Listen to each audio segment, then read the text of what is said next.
Daily. Taste the Daily.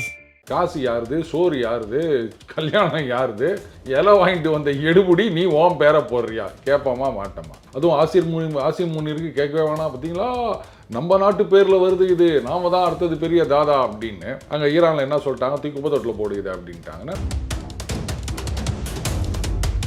அதாவது 5 நாள் 10 நாள் அப்புறம் 48 மணி நேரம், இப்போ வந்து அதை 45 ஆகலாம் அப்படின்னா ஈரானில் அதை ஒத்துக்க மாட்டேன்ட்டாங்க. பட் ஈரான் என்ன சொல்லிட்டு இருக்காங்கன்னா, இப்போ நேற்றுக்கு வந்து நம்மளுடைய எக்ஸ்டர்னல் அஃபேர்ஸ் மினிஸ்டரை அங்கே அவங்களுடைய ஃபாரின் மினிஸ்டர் ஃபோன் பண்ணி பேசியிருக்காரு. பாகிஸ்தானோட கூப்பிட்டு பேசல அவர், என்னடா ஒரு எடுபடி அப்படின்ட்டு அவர் இந்தியன் எக்ஸ்டர்னல் அஃபேர்ஸ் மினிஸ்டர் அவரை கூப்பிட்டு பேசினுக்கிறாரு. ஸோ நாளைக்கு வந்து சீரியஸாக ஏதாவது வரணும் அப்படின்னு சொன்னால் அதில் நம்முடைய ரோல் நிச்சயமாக இருக்கும். இல்லாட்டாலும் அதை பற்றி நம்ம கவலைப்பட வேண்டிய அவசியம் கிடையாது. ஏன்னா இப்போ நாம் வந்து ஆயில் வாங்குகிறோம், எல்பிஜி வாங்க போகிறோம் அப்படின்னு சொல்லியிருக்கோம் ஈரான் கிட்டேருந்து. அதனால் நம்மளுடைய அந்த ரிலேஷன்ஷிப் அப்படின்றது அது பாட்டுக்கு போய் நிற்குது. ஐயோ, நீதி, நேர்மை, நியாயம், தர்மம் இதெல்லாம் நீங்கள் தெரிஞ்சுக்கணும், இது தேவையில்லை. இப்போது நம்ம நாட்டுக்கு என்ன தேவை, எது சரி, நமக்கு எது லாபம், இவ்வளோதாங்க. இதுதாங்க ஜியோ பாலிட்டிக்ஸ். இங்கே ஈரான்லேயும் அதுதான் நடக்குது. ட்ரம்ப் வந்து ஈரானை வந்து ஃபுல்லாக கேப்சர் பண்ணணும் அப்படின்னு நினச்சாருன்னா அவருக்கு வந்து என்ன ஒரு 3 நாள் 4 நாளில் சுத்தமாக எல்லாத்தையும் தரமட்டமாக்கிடுவாங்க. ஆனால் அது அவருடைய நோக்கம் இல்லை. அந்த ஆயில் திருப்பி அவர் அதானே சொல்லி நிற்கிறாரு. அப்போ அங்கே நான் கையை வைக்கிறேன். காசு இருக்கவே தானே உங்களாலாம் வந்து சண்டை போட முடியுது. காசே இல்லைன்னா என்ன பண்ணுவீங்க அப்படின்னு. அப்போது நல்ல காசு வந்து கொட்டும். அவங்க கிட்ட இருக்கிற அந்த ஆயில் வெல்த்துக்கு வந்து அவங்க எங்கேயோ போயிருக்கலாம். சும்மா சுற்றி இருக்கவங்களோட எல்லாரோடையும் வம்பு பண்ணிக்கின்னு சண்டை இழுத்துக்கின்னு 7.5 இழுத்து விட்டு தான் இவ்வளோ இது பண்ணிட்டு இருக்காங்க. நீங்கள் எக்கானமியாக நீங்கள் வளர்ந்தீங்கன்னு சொன்னால் அதுக்கப்புறம் அமெரிக்கா பார்ப்பாண்டே அங்கே இன்வெஸ்ட் பண்ணுறதோட இங்கே பண்ணலாமே. அண்ட் ஈரான் நம்ம நாட்டில் நிறைய இன்வெஸ்ட் பண்ணுவான் போல இருக்குது, அவங்ககிட்ட நிறைய காசு இருக்குது போல இருக்குதுன்னு சொல்லிட்டு அப்புறம் நீங்கள் சொல்கிறத கேட்டுன்னு ஆடுவான் அமெரிக்கா.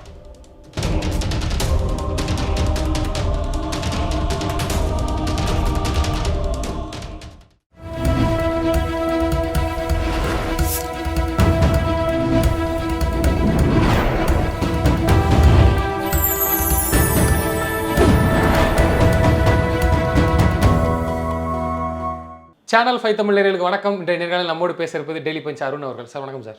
வணக்கம் ரூபன். சார், ஈரான் இஸ்ரேல் அமெரிக்க போரை நம்ம பார்த்துட்டு இருக்கிறோம். அது நடந்துக்கிட்டே இருக்குது. ட்ரம்ப் கெடு விதிக்காரு, அது ஒரு பக்கம் இருந்தாலும் இந்த பாகிஸ்தான் வந்து தான் பஞ்சாயத்து பண்ண வருது அப்படிங்கிறாங்களே, அது எந்த அளவுக்கு உண்மை? கல்யாணத்தில் என்ன பண்ணுறாங்க, திடீர்னு வந்து ஒரு 100 பேர் கெஸ்ட் அதிகமாக வந்துட்டாங்க, அதனால் வந்து இலை தீர்ந்து போச்சு. அங்கே ஒரு டே படா போயிட்டு ஒரு 200 இலை வாங்கிட்டு வாடா அப்படின்றாங்க. அவங்க இலையை வாங்கிட்டு வந்து கொடுத்துட்டு இந்த இலை உபயம் அப்படின்னு அவன் பேரை போட்டிங்கன்னா புள்ளியர்னு ஒரு அறை விட மாட்டாங்க. காசு யாருது, சோறு யாருது, கல்யாணம் யாருது, இலை வாங்கிட்டு வந்த எடுபடி நீ ஓம் பேரை போடுறியா? கேட்பாமா மாட்டோமா? அந்த மாதிரி அமெரிக்கா ஒரு 15 பாயிண்ட்டுன்னாங்க, ஈரான் வந்து பதிலுக்கு ஒரு 5 பாயிண்ட்டுன்னாங்க, இப்போ ஒன்றும் பாதியமாக சேர்த்து ஒரு மாதிரி 10 பாயிண்ட்டு அப்படின்னு ஒரு இஸ்லாமாபாத் அக்கார்ட் அப்படின்னு ஒரு அவங்க பேரில் முத்திரை குத்திக்கின்னு ஸ்டாம்ப் ஒட்டிக்கின்னு பாகிஸ்தான் ஒன்று கொண்டு வந்து கொடுக்குறாங்க. அதில் என்னென்னா 45 நாள் தற்காலிக போர் நிறுத்தம், அதுக்கப்புறமா அதை தொடர்ந்து நிரந்தர போர் நிறுத்தம். அதில் இன்னும் சில, அதாவது ஸ்டேட் ஆஃப் ஹோர்மோஸ் அதை வந்து இமிடியேட்டாக ஓப்பன் பண்ணணும் அப்படி இப்படின்லாம் இருக்குது. ஒரு 10 பாயிண்ட்டு.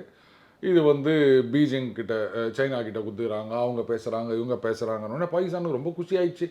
அதுவும் ஆசிர் முனிருக்கு கேட்கவே வேணாம். பார்த்தீங்களா, நம்ம நாட்டு பேரில் வருது இது, நாம தான் அடுத்தது பெரிய தாதா அப்படின்னு. அங்கே ஈரானில் என்ன சொல்லிட்டாங்க, தூக்கி குப்பத்தொட்டில் போடுது அப்படின்ட்டாங்கன்னா 45 நாள் நிறுத்துறதுனா ஒட்டுக்கா நிறுத்தணும். இங்கே கவனிங்க, அந்த பக்கம் எங்கே ரஷ்யா உக்ரைன் அங்கே வந்து இவங்க தற்காலிக நிறுத்தம்னு சொல்கிறாங்க. ஆனால் அங்கே ரஷ்யா என்ன சொல்கிறாங்க, நிறுத்தம்னா ஒட்டுக்கா நிறுத்தணும். இந்த தெளி வச்சுன்றதெல்லாம் கூடாது, நிறுத்தணுமா டோட்டல், இல்லைன்னா நாங்கள் வரமாட்டோம் அப்படின்ட்டாங்க. இங்கே அடி வாங்குற ஈரான் சொல்லுது, வேறு சண்டை நிறுத்தணும்னா ஒரேடியாக நிறுத்தணும். அதனால் 45 நாள் கேப்பு. அந்த 45 நாளில் வந்து நீங்கள் என்னென்ன பண்ணுவீங்க? ஏன்னா ஏற்கனவே 5 நாள் அப்படின்னாரு, அப்புறம் 10 நாள்னாரு. இந்த எலக்ட்ரிசிட்டி, இந்த இன்ஃப்ராஸ்ட்ரக்சர் அதெல்லாம் அடிக்க மாட்டேன் அப்படின்னாரு.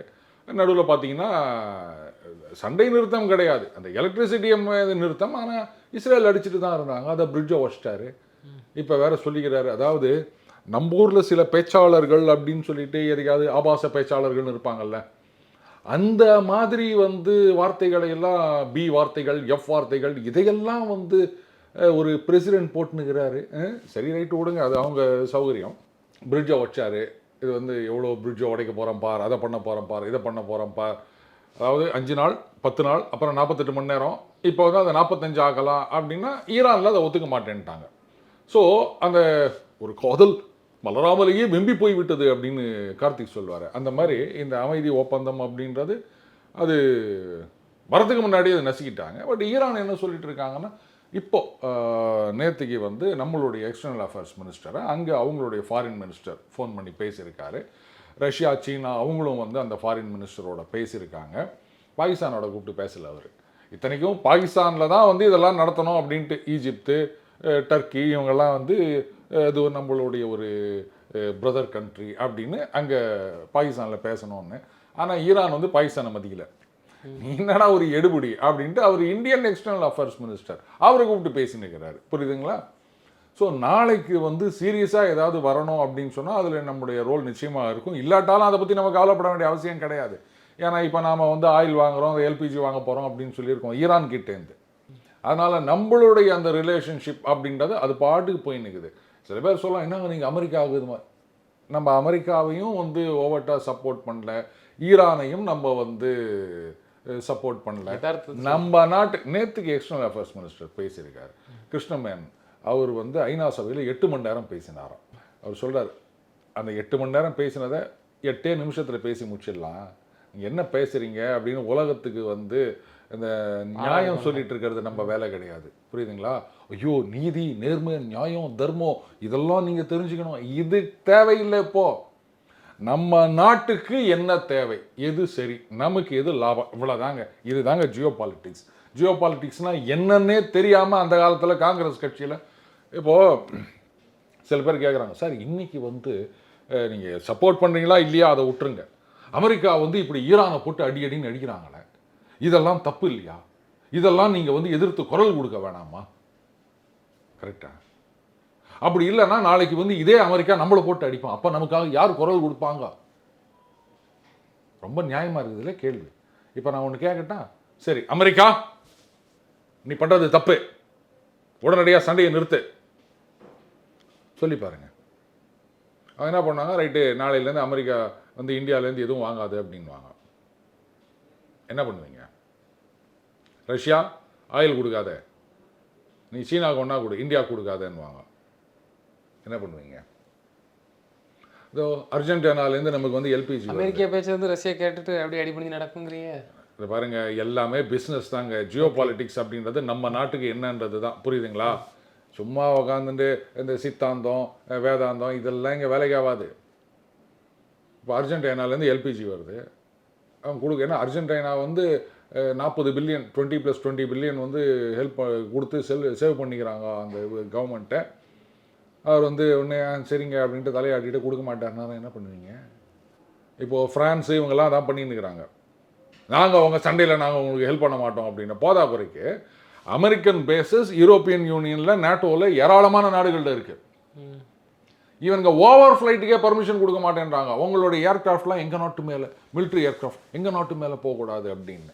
அதான் சொல்லிடுறாரு, நாங்கள் பேஸ் வைப்போம், அங்கே வந்து ஆயிரக்கணக்கில் எங்கள் சோல்ஜர்ஸில் கொண்டாந்து உட்கார வைப்போம், எங்களுடைய ஃபைட்டர் ஜெட்ஸு மிசைல்ஸு அதெல்லாம் அங்கே நாங்கள் வச்சுருப்போம், எல்லாத்தையும் எதுக்கு? உங்களுக்கு பாதுகாப்பு கொடுக்கறதுக்கு. ஆனால் எங்களுக்கு வேணும்னு போது ஐயோ இதெல்லாம் நீ யூஸ் பண்ணக்கூடாது, இந்த சண்டை முடியட்டண்டே வச்சுக்கிறவங்களெல்லாம் எல்லாத்தையும் நான் வித்ரா பண்ணிடுறேன். என்ன பண்ணுவீங்க? அங்கேருந்து புட்டின் வந்து டொக்கு டொக்கு டொக்கு டொக்குன்னு போடுவார். ஒரே நாளில் அத்தனை பேரும் தட்டி தூக்கிட்டு போயிடுவார். அமெரிக்கா அவங்களுடைய ஃபோர்ஸஸ்லாம் வித்ரா பண்ணாங்கன்னா எங்கே போய் சண்டை போடுவீங்க நீங்கள்? பிரிட்டன் அவங்கக்கிட்ட என்ன இருக்குது நேவி அப்படின்றது. ஒரு காலத்தில் அந்த பிரிட்டிஷ் நேவி இதை வச்சு தான் உலகம் முழுக்க அவங்க வந்து ஆட்சி செலுத்தினாங்க. இன்றைக்கி அவங்களுடைய நேவி அப்படின்றது காய்டாங்கடை சரக்காக இருக்குது. ஃப்ரான்ஸ் நீங்கள் என்ன வச்சுக்கிறீங்க? ஒரு ஃபியூ சப்மரீன்ஸ் வச்சுருக்கீங்க, நியூக்ளியர் பாம் வச்சுருக்கீங்க, எல்லாம் கரெக்டு. ரஷ்யாவுடைய ஹைப்பர்சானிக்கு அவனுடைய இதெல்லாம் தாக்கு பிடிக்கிற அளவுக்கு உங்ககிட்ட என்ன இருக்குது? ஒன்றும் கிடையாது. நாளைக்கே புட்டின் வந்து நீங்களாம் வித்ரா பண்ணிட்டு போயிட்டீங்கன்னா அப்புறம் என்னப்பா உக்ரைன் முதல்ல இதை முடிச்சிருவோம் அப்படின்ட்டு அவர் ஃபுல் ஸ்கேலில் தாக்குதலுக்கு இறங்கினார்னா உக்ரைன்லாம் ஒரு வாரத்துக்கு தாக்கு பிடிக்காது. அவர் வந்து ஒட்டுமொத்தமாக அழிக்கணும். இங்கே ஈரான்லேயும் அதுதான் நடக்குது. ட்ரம்ப் வந்து ஈரானை வந்து ஃபுல்லாக கேப்சர் பண்ணணும் அப்படின்னு நினச்சாருன்னா அவருக்கு வந்து என்ன ஒரு 3 நாள் 4 நாளில் சுத்தமாக எல்லாத்தையும் தரமட்டமாக்கிடுவாங்க. ஆனால் அது அவருடைய நோக்கம் இல்லை. அந்த ஆயில் திருப்பி திருப்பி அவர் அதானே சொல்லி நிற்கிறாரு. ஆயில் அவங்க கிட்ட இல்லாத ஆயில் இல்லை, சவுதி கட்டார் இங்கே இல்லாத ஆயில், நேச்சுரல் கேஸ் அதெல்லாம் கிடையாது. அவர் ஏன் திருப்பி திருப்பி ஈரானியன் ஆயில் அப்படின்னு சொல்லிட்டு இருக்காருன்னா, இதை வச்சு தானே நீங்கள் காசு பார்த்து நிற்கிறீங்க. அப்போ அங்கே நான் கையை வைக்கிறேன். காசு இருக்கவே தானே உங்களாலாம் வந்து சண்டை போட முடியுது. காசே இல்லைன்னா என்ன பண்ணுவீங்க அப்படின்னு. ஸோ அங்கே வந்து டெம்பரரி இதுக்கு ஹால்ட்டுக்கு ஒத்துக்க மாட்டேன்றாரு. இங்கே ஈரான் ஒத்துக்க மாட்டேன்றாங்க. சிம்பிளாக சொல்யூஷன்னா எப்படி தெரியுமா வரணும் ரூபன்? இப்போ வந்து 2 பேரும் காசு பார்க்கணும்னு நினைக்கிறாங்க. ஈரானும் சரி, அமெரிக்காவும் சரி. ஈரான் என்ன சொல்கிறாங்க, அது பாருங்கள் இவ்வளோலாம் ஆயிடுச்சு, ஒன்று நீங்கள் நஷ்ட ஈடு கொடுங்க, அப்படி இல்லாட்டா இந்த பக்கம் போகிற கப்பல்லாம் வந்து ஒரு கப்பலுக்கு $2 மில்லியன் எனக்கு கப்பம் கட்டணும்.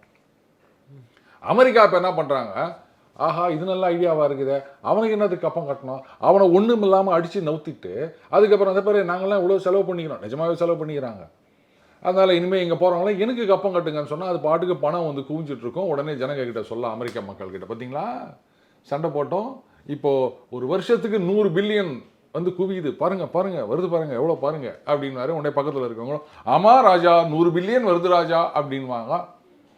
அடுத்தது 3ஆவது தடவையாக பிரசிடென்ட் ஆகலாமா, அதுக்கு ஏதாவது சட்ட திருத்தம் செய்யலாமா, வழி இருக்குதா அப்படின்னு யோசிக்க ஆரம்பிப்பார். இவங்களா வந்து பண்ணி விடுறது. ஸோ எப்படி இருக்கணும், ரைட்டுங்க, இனிமேல் அணுகுண்டு இல்லை, மிசைல் அது ஓகே நாங்கள் பார்த்துக்குறோம், பெருசாக ஒன்றும் செய்யலை. ஆனால் ஒன்று இந்த சாங்ஷன்ஸ் எங்களுக்கு எதிரான தடைகள் எல்லாம் நீங்கள் நீக்கிடணும். நாங்கள் ஆயில் யாருக்கு ஒன்றா வைப்போம், டாலரோ இதுவோ இதில் ஒன்றா காசு வாங்குவோம், நாங்கள் யாரோட ஒன்றா வியாபாரம் பண்ணுவோம், அதை பண்ணக்கூடாது, அண்டு எங்களை இனிமேல் தாக்கக்கூடாது இப்படின்னு சொல்லிட்டு ஒரு 10 வருஷம் எக்கானமியில் கான்சன்ட்ரேட் பண்ணுங்கள். சவுதி மாதிரி, பஹ்ரைன் மாதிரி, யுஏஇ மாதிரி நீங்கள் அப்படியே பணம் வந்து கொட்டட்டும் உங்களுக்கு. ஏன்னா ஈரானுடைய ஆயில் அப்படின்றது வந்து ரொம்ப டிஃப்ரெண்ட். லைட் க்ரூடு, ஹெவி க்ரூடுன்னு சொல்லுவாங்க. ஹெவி ஆயில் அப்படின்னு சொல்லும்போது ப்ராசஸ் பண்ணுறதுக்கு செலவு அதிகமாகும். இந்த ஈரான் கிட்ட வருது வந்து லைட் க்ரூடு. ஸோ அதனுடைய கேட்டகரியே தனி, புரியுதுங்களா? அதனால் அதை வந்து நீங்கள் எக்ஸ்ட்ரா காசு கூட கொடுத்து விற்கலாம். அந்த ஈர விறகுக்கும் காஞ்ச விறகுக்கும் உள்ள வித்தியாசம். அப்போது நல்ல காசு வந்து கொட்டும். அவங்க கிட்ட இருக்கிற அந்த ஆயில் வெல்த்துக்கு வந்து அவங்க எங்கேயோ போயிருக்கலாம். சும்மா சுற்றி இருக்கவங்களோட எல்லாரோடையும் வம்பு பண்ணிக்கின்னு சண்டை இழுத்துக்கின்னு 7.5 இழுத்து விட்டு தான் இவ்வளோ இது பண்ணிட்டு இருக்காங்க.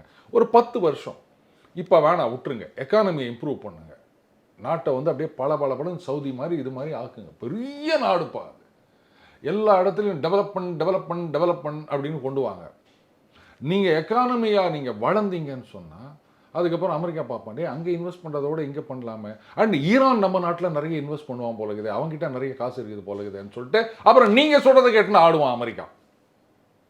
இன்றைக்கி சவுதி அரேபியா சொல்கிறத கேட்டுன்னு ஆடுறாங்க, அவங்க இவங்களை கேட்டு ஆடுறாங்கன்னா அமெரிக்கா வந்து அவங்களுக்கு செக்யூரிட்டி அப்படின்து. சவுதி அரேபியா நான் கொண்டாந்து கொட்டுறேன், பணமாக கொண்டாந்து கொட்டுறேன் அப்படிங்கிறது மியூச்சுவல் அக்ரிமெண்ட் ஆயிடுச்சா? அதே மாதிரி நீங்கள் அந்த பண பலத்தை வளர்த்துக்கங்க, அப்புறம் நீங்கள் சொல்கிறத அவங்க கேட்க போகிறாங்க. அதானே முக்கியம். ஒன்று சொல்லுவாங்க பழமொழி, நீங்கள் வந்து என்னதான் உடம்பு அப்படியே வளர்த்து வச்சுக்கின்னு இருந்தாலும் பாக்கெட்டு பர்ஸு ஸ்ட்ராங்காக இல்லைன்னு சொன்னால் எவன் பர்ஸு ஸ்ட்ராங்காக இருக்கோ அவங்ககிட்ட கை கட்டி வேலை செய்யணும்னு சொல்லுவாங்க. புரியுதுங்களா? எவ்வளோ பெரிய தாதா ஒன்றா இருக்கட்டங்க, அவனை கூப்பிட்டு கான்ட்ராக்ட் கொடுக்கறது யார்? பணக்காரன் தானே. சினிமாவில் நம்ம பார்க்குறோம்ல, பணம் இருக்கவன், அதிகாரம் இருக்கவன், அவன் தானே தாதாவெல்லாம் வச்சு மிரட்டிட்டு இருக்கான். தாதா எந்த அமைச்சரையாவது போய் மிரட்டி நீங்கள் பார்த்துக்கிறீங்களா? அந்த மாதிரி நீங்கள் பணம் செல்வாக்க வளர்த்துக்கங்க. அதை விட்டுட்டு உங்களோட சாவி தழிஞ்சு போச்சு, ட்ரம்ப் நீங்கள் பேசுங்க இப்படியே சொல்லிட்டு வேலைக்கு ஆகுமா? இப்போது ட்ரம்ப் வந்து அவரும் பொறுத்து பார்க்குறாரு, 5, 10, 48, 45 அப்படின்னு ஆஃபர் கொடுத்துன்னே இருக்கிறாருங்க. இவங்க எடுத்துக்க மாட்டோம் அப்படின்னு இருந்தாருன்னா இப்போ வேற வழி கிடையாது அமெரிக்காவுக்கு. அதை நல்லா புரிஞ்சுக்கணும். நீங்கள் எப்போவுமே ஒரு சண்டை வருது அப்படின்னு சொன்னால் 2 பேருக்கும் ஒரு எஸ்கேப் ரூட்டோட சண்டை போடும்போது தான் அட்லீஸ்ட் ஒரு எஸ்கேப் ரூட் நாம் கொடுத்தானோ அவனுக்கு. அப்படி வந்து ஒரு ஹானரபிள் எக்ஸிட் இல்லை அப்படின்னு சொன்னால் அப்புறம் வேறு வழி கிடையாது, அவன் வந்து டூ ஆர் டை அப்படின்னு இறங்கிடுவான். நீ என்ன தான் தலையீடு இருந்தாலும் ஈரான் வந்து அமெரிக்காவெல்லாம் ஜெயிக்க முடியாது. அவங்க வந்து ஃபுல்லாக நான் கார்பெட் பாம்பிங் போடுறேன்னு ஆரம்பித்தாங்கன்னா அவ்வளோதான், முடிஞ்சு போச்சு. நம்ம சொல்லியிருக்கோம் கற்காலம்னு, அதே வார்த்தையை தான் வந்து we will take them back to stone age அப்படின்னு ட்ரம்ப் அட்மினிஸ்ட்ரேஷன் சொல்லிட்டு இருக்காங்க. எல்லாம் முடிஞ்ச பிறகு ரைட்டு நானும் சவுதியில் 10 குண்டு போட்டேன், துபாயில் 10 குண்டு போட்டேன் அப்படின்னு சொல்கிறது ஒரு பெருமையா? எலக்ட்ரிசிட்டி இன்ஃப்ராஸ்ட்ரக்சர் நான் அடித்து நவுத்தினா 20 வருஷத்துக்கு அங்கே ஒன்றுமே இருக்காதுன்னு சொல்லியிருக்கார் ட்ரம்ப். இதைத்தான் நீங்கள் வந்து ஆசைப்படுறீங்களா? இப்போ பேச்சுவார்த்தை மூலியமா தீர்க்கணுங்கிறது வந்து சொல்ல வரீங்களா, இல்லை அமெரிக்கா சொல் பேச்சு கேட்டு போகணும்னா நல்லது இது அப்படி? பாருங்க, அமெரிக்கா சொல் பேச்சை கேட்டு போனோன்னு கூட நான் சொல்லலை. சிம்பிளாக இதுதான், ரைட்டுங்க, நாங்கள் இனிமேல் அணுகுண்டு தயாரிக்கல, அந்த நியூக்ளியர் இதுக்கு அவங்க ஃப்ரீயாக ஃபியூல் கொடுக்குறேன்னு சொல்லிட்டாங்க. அது மிசைல் ஓகே ரைட்டு, அப்படி லிமிட்டடாக என்ன இருக்கோ அதோட நாங்கள் வச்சுக்கிறோம். ஆனால் இந்த தடைகளை எல்லாம் நீக்கணும். இனிமேல் எங்களை அடிக்கக்கூடாது, நாங்களும் யாரையும் அடிக்க மாட்டோம். இதில் யாருக்கு என்ன லாஸ் இருக்குன்னு நினைக்கிறீங்க நீங்கள்? தடைகள் இருக்கிறதுனால தானே அவங்க வந்து அவங்களுடைய ஆயிலை வந்து சீப்பாக சைனாவுக்கு விற்றுனுக்கிறாங்க. தடை அதை உடைன்னு நீங்கள் தூக்கிட்டீங்கன்னா அப்புறம் மார்க்கெட் ரேட்டுக்கு அவங்க வந்து உலகத்தில் விற்க முடியும்ல, காசு வந்து கொட்டுது இல்லை. அதை விட வேறு என்ன வேணும் உங்களுக்கு? அந்த காசு இருந்ததுன்னா டெவலப் பண்ணிட்டு போங்க. என்ன பயப்படுறீங்க? இந்த மாதிரிலாம் பண்ணோன்னு சொன்னால் அப்புறம் அமெரிக்க கம்பெனிகள் இல்லை மற்ற வெளிநாட்டு கம்பெனிகள் இவங்கெல்லாம் வந்தது அப்படின்னு சொன்னால் கொஞ்சம் கொஞ்சமாக நம்முடைய கண்ட்ரோல். கலாச்சாரம் கலாச்சாரம்னா ஈரான் ஒரு காலத்தில் எப்படி இருந்ததுன்னா யோசிச்சு பாருங்க. 70s ஷா இருக்கும்போது ஈரான் எப்படி இருந்தது, இப்போ எப்படி இருந்ததுன்னு யோசிச்சு பாருங்க. அப்போ எதை நீங்கள் கலாச்சாரம்னு சொல்லுவீங்க? இன்னொரு முக்கியமான விஷயம் சொல்லிட்டா, இன்னைக்கு இங்கே நிறைய பேர் வந்து ஈரானுக்கு ஃபயர் விட்டுன்னு தெரியுறாங்க. ஈரானியர்கள்லாம் வந்து ஆரியர்களாம்ப்பா. அது உண்மையா சார்? ஆமாம், அது தெரியுமா உங்களுக்கு? ஆக்சுவலாக ஈரானியன்ஸ் வந்து தே ஆர் நாட் அரப்ஸ், அரபிகள் கிடையாது. அவங்கெல்லாம் பெர்ஷியா. இன்ஃபேக்ட் ஈரான் அப்படிங்கிறது பெர்ஷியா தான், அப்புறமா தான் அது ஈரான் ஆச்சு. பெர்ஷியன்ஸ் எல்லாம் வந்து ஈரானியன் இது ஆரியன்னு சொல்கிறாங்க. அவங்களுடைய அந்த ஒரிஜினல் இதுக்கும் சமஸ்கிருதத்துக்கும் வேற நிறைய சம்மந்தம் இருக்குன்னு சொல்கிறாங்க. இப்போ சொல்லுங்கள், நாளையிலேருந்து நீங்கள் ஈரானுக்கு ஃபயர் விடுவீங்க? என்னப்பா அது ஆரிய சதியில் போய் ஊந்துட்டீங்க போலுது நீங்கள். இல்லை அது உண்மையாக நான் கேட்குறேன். உண்மையிலே பர்ஷியர்கள் வந்து ஆரியர்கள் தானா? எனக்கு தெரியல, நான் கேட்குறேன். இல்லை இந்தியாவில் ஆரிகள் எங்கேருந்து வந்தாங்க அப்படின்னு சொல்லிட்டு எனக்கு ஆதாரப்பூர்வமாக இப்படியே தான் சொல்லி நிற்கிறீங்க. அவங்க எங்கேருந்து வந்தாங்க? அப்போ ஈரான்லேருந்து தான் வந்தாங்களா? ஈரான்லேருந்து கைபர் போகலண்ணா. சரி, இப்போ ஈரான்லேருந்து வந்தவங்க அப்படின்னா அங்கே இருக்கிற ஈரானியர்களை சப்போர்ட் பண்ணுறவங்க இங்கே இருக்கிற ஆரியர்களை ஏன் சப்போர்ட் பண்ண மாட்டேன்றீங்க? எங்கேயாவது ஒரு இடத்துல உண்மையை ஒத்துக்கணும். மொத்தத்தில் யாரும் வந்திருக்காங்க, இங்கே வந்திருக்காங்கன்றது யார் தெரியும்? யார் பார்த்த நீ? எவனோ ஒருத்தன் கட்டி விட்டான் ஒரு கதை. அண்ணல் அம்பேத்கர் அவர்கள் இதை பற்றி என்ன எழுதியிருக்காருன்றதை பற்றி பாருங்கள். ஒவ்வொருத்தரும் ஒவ்வொரு மாதிரி இந்த ஆரிய இதை பற்றி சொல்லுவாங்க. அதனால் அது நமக்கு வேண்டாம். இப்போது நான் என்ன கேட்குறேன்னா, இப்போது சரி நீங்கள் ஆரியன் அந்த விஷயத்தையே விட்டுருங்க. ஈரானில் அடி வாங்குறவங்க இஸ்லாமியர்கள், சவுதியில், பஹ்ரைனில், யூஏஇயில் அடி வாங்குறவங்க யார்? அது இஸ்லாமியர்கள் தான். அப்புறம் என்னங்க, பல நாடுகளில் இருக்கவங்க அடி வாங்கிட்டு இருக்காங்கல்ல. இதில் எப்படி நீங்கள் வந்து இவங்களா அவங்களான்னு இது பண்ண முடியும்? ஸோ அல்டிமேட்லி நம்ம நாட்டுக்கு எது நல்லது அதை பார்த்துட்டு கம்முன்னு போவோமா? அதை விட்டுப்புட்டு நான் அங்கே ஊர்வலம் போகிறேன், இங்கே ஊர்வலம் போகிறேன், இதெல்லாம் என்ன நடக்கிற விஷயமா? நிச்சயமா சார். இப்போ பாகிஸ்தான் மத்தியஸ்தம் பண்ணுறதுங்கிறத நான் தான் முதலே சொல்லிட்டேன் தம்பி, இலை வாங்கிட்டு போ அந்த அனுப்பின எடுபடி அது. அதெல்லாம் சும்மா அவங்க சொல்லுவாங்க, அதை அங்கேருந்து கொண்டு போய் கொடுக்கணும். கொடுத்தா அவங்க ஒரு 50 பைசா கொடுப்பாங்க, பதிலுக்கு அவங்க ஒரு லெட்டர் கொடுப்பாங்க, அதை கொண்டு போய் கொடுத்தா அவங்க ஒரு 25 பைசா கொடுப்பாங்க. வளர்ப்புக்கு வேலை பார்க்கணும், ஏதாவது வரும், அவ்வளோதான். ஏன்னா ஏற்கனவே சவுதியோட டிஃபென்ஸ் பேக்ட் போட்டுக்கிறாங்க. அவங்க சொல்லுங்க, என்ன நீ பின்னாலேருந்து அடிக்க மாட்டேன்ற, எங்களோட வந்து இது பண்ணிக்கிறேன். இப்போ யூஏஇயில் என்ன பண்ணிட்டாங்க, எப்பா எத்தனை வருஷம் ஆச்சுரா நான் கொடுத்த காசு திருப்பி விட்றா அப்படின்னா. என்னங்க நீங்கள் வந்து இதே மாதிரி தான் அந்த என்னது யூதர்கள் சதியில் சிக்கி விட்டீர்கள். எப்பா அதெல்லாம் அப்புறம் ஏன் காசு முதல்ல அதை எடுத்து வை அப்படின்ட்டாங்க. வட்டி கூட வேணாம் முதல்ல, ஏன்னா அவங்க வட்டி வாங்க மாட்டாங்க. நான் போட்ட காசை நீ திருப்பி கொடு அப்படின்னுக்கிறாங்க. இப்போ சவுதியும் வந்து அவங்க காசு திருப்பி கொடுத்தாங்கன்னா சுத்தமாக அங்கே வந்து கஜானா காலி ஆகிடும். அதனால் ஏதாவது பண்ணணுமே, பார்த்தீங்களா நாங்களும் இருக்கோம் காமெடிங்கிறதுக்காக சீன் போட்டுனுக்கிறாங்க. அது தெரியாமல் இங்கே சில பேர் வந்து பாகிஸ்தானுக்கு ஃபயர் விட்டுனுக்கிறாங்க. நிச்சயமாக சார். தொடர்ந்து எங்களுக்கு கருத்துக்களை பயன்படுத்தி நன்றி. நன்றி ரூபன்.